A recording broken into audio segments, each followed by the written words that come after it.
Hello students, हम पढ़ रहे थे सरफेस केमिस्ट्री यानी पृष्ठीय रसायन। इसका पिछला वीडियो आपने देखा और आप सभी बच्चों को समझ में आया, जिसके अंतर्गत हमने पृष्ठीय रसायन की परिभाषा पढ़ी, पृष्ठ के बारे में पढ़ा, अधिशोषण के बारे में पढ़ा, अधिशोषण के जो पार्ट थे उनके बारे में पढ़ा, अवशोषण के बारे में पढ़ा। लेकिन अधिशोषण और अवशोषण दोनों में डिफरेंट क्या है, एक तो इसके बारे में पढ़ेंगे हम, एक शोषण के बारे में पढ़ेंगे कि शोषण किसे कहेंगे, एक विशोषण की परिभाषा को हम परिभाषित करेंगे यहाँ पर कि विशोषण हम किसे कहेंगे। फिर उष्मा गति के आधार पर अधिशोषण की व्याख्या करेंगे कि डेल जी का मान यानी उष्मा गति का जो मान होता है वो डेल एच यानी कि एंथैल्पी के मान पर किस प्रकार से डिपेंड करता है, उसके बारे में हम पढ़ेंगे। इसके अलावा जो अधिशोषण है वो रासायनिक अधिशोषण और भौतिक अधिशोषण दो प्रकार के होते हैं, उनके बारे में हम पढ़ेंगे, डिफरेंस के बारे में, और फिर उनके बाद उनको प्रभावित करने वाले कारकों के बारे में हम पढ़ेंगे। तो सबसे पहले देखते हैं बोर्ड के ऊपर अधिशोषण और अवशोषण में अंतर। अधिशोषण और अवशोषण में अंतर, तो सबसे पहला अंतर जो ये है कि अवशोषण है जो एक पूरे पृष्ठ की घटना है, एक पूरे पृष्ठ और एक पूरे पदार्थ की घटना है, जबकि अधिशोषण सिर्फ एक पृष्ठ की घटना है, यानी सिर्फ एक पृष्ठ पर यह प्रक्रिया होती है। जबकि अवशोषण के अंदर पृष्ठ के अंदर कण चले जाते हैं तो वो पूरे पृष्ठ की घटना है और अधिशोषण सिर्फ एक पृष्ठ की घटना है। तो पहला डिफरेंस तो इनमें ये आ गया। देखे जाइए डिफरेंस आगे इनके अंदर किस प्रकार से है। सबसे पहले देखिए अधिशोषण और अवशोषण दोनों में डिफरेंट क्या है। अधिशोषण जो है सिर्फ एक पृष्ठ की घटना है, क्या है, एक पृष्ठ की घटना है, और अवशोषण संपूर्ण पृष्ठ की पदार्थ की घटना है। अधिशोषण की प्रक्रिया में सांद्रता का मान बढ़ता है, पृष्ठ की घटना होने पर सांद्रता का मान क्या होता है, बढ़ता है, जबकि अवशोषण में संपूर्ण पृष्ठ की सांद्रता समान होती है। संपूर्ण पृष्ठ की सांद्रता क्या होती है, समान होती है।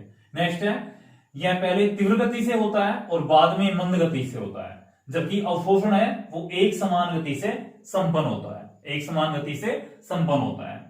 नेक्स्ट है इसके एग्जाम्पल्स, जैसे अधिशोषण है वायु की नमी को हटाने के लिए, यानी वायु में जो नमी उपस्थित होती है उसको हटाने के लिए सिलिका जेल का उपयोग किया जाता है।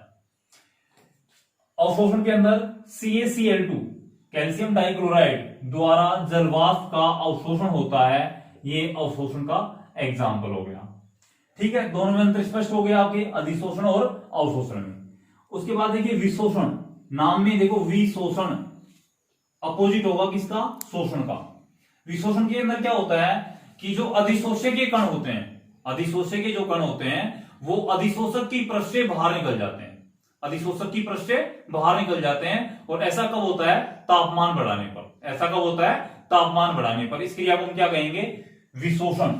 इस क्रिया को हम क्या कहेंगे, विशोषण। देखिए अधिशोष्य के कण अधिशोषक की पृष्ठ के बाहर निकल जाते हैं और यह क्रिया होती है ताप बढ़ाने पर, ताप बढ़ाने पर ऐसा होता है। नेक्स्ट है शोषण। विशोषण का अपोजिट क्या हो जाएगा, शोषण। या फिर शोषण के अंदर हम क्या देखते हैं कि इसके अंतर्गत अधिशोषण और अवशोषण की क्रिया साथ साथ होती है। अधिशोषण और अवशोषण दोनों की क्रिया साथ साथ होती है, उसे हम क्या कहते हैं, शोषण।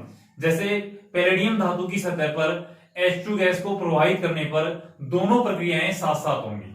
परिभाषा देखिए, वह क्रिया जिसमें अधिशोषण व अवशोषण की क्रिया साथ साथ होती है उसे हम क्या कहेंगे, शोषण। जैसे पैलेडियम की सतह पर H2 गैस का प्रवाहित होना, H2 गैस का प्रवाहित होना, तो ये क्रिया होगी विशोषण की, शोषण की। नेक्स्ट हम पढ़ते हैं, देखिए उष्मा गति के आधार पर अधिशोषण की व्याख्या। वी नो दैट, हम जानते हैं कि गिब्स ऊर्जा समीकरण क्या थी, negative delta G is equal to delta H negative T, जो कि स्थिर तापमान है, डेल एस। डेल एस क्या है, एंट्रोपी, टी क्या है, तापमान, डेल एच क्या है, एंथैल्पी में परिवर्तन, डेल जी क्या है, गिब्स ऊर्जा में परिवर्तन। ये समीकरण गिब्स ऊर्जा समीकरण है, हम जानते हैं, हमने पहले भी पढ़ा था, 11वीं क्लास में भी समीकरण हमने पढ़ी थी। अब अधिशोषण की क्रिया के अंतर्गत अधिशोषण है उसमें उष्मा का उत्सर्जन होता है। क्या होता है, उष्मा का उत्सर्जन होता है। अगर उष्मा का उत्सर्जन है तो अभिक्रिया कौन सी होगी, ऊष्माक्षेपी। ऊष्माक्षेपी है तो मान किस में आएगा, नेगेटिव में। किसका मान, एंथैल्पी का मान। तो हम क्या कह सकते हैं, ऊष्माक्षेपी अभिक्रिया होगी तो डेल एच बराबर नेगेटिव। डेल एच बराबर क्या होगा, नेगेटिव। समीकरण नंबर दे दिया 2। अव्यवस्था में कमी आती है, किसके अंतर्गत, अधिशोषण की प्रक्रिया में अव्यवस्था में कमी आती है। तो अव्यवस्था का मापक कौन है, एंट्रोपी। अगर अव्यवस्था बढ़ेगी तो एंट्रोपी का मान बढ़ेगा, अव्यवस्था घटेगी तो एंट्रोपी का मान क्या होगा, घटेगा। तो यहां पर अव्यवस्था में कमी आ रही है तो एंट्रोपी के मान में क्या आएगी, कमी। तो एंट्रोपी का मान भी क्या हो जाएगा, नेगेटिव। तो del S is equal to negative. Del S is equal to negative. समीकरण नंबर दे दिया 3।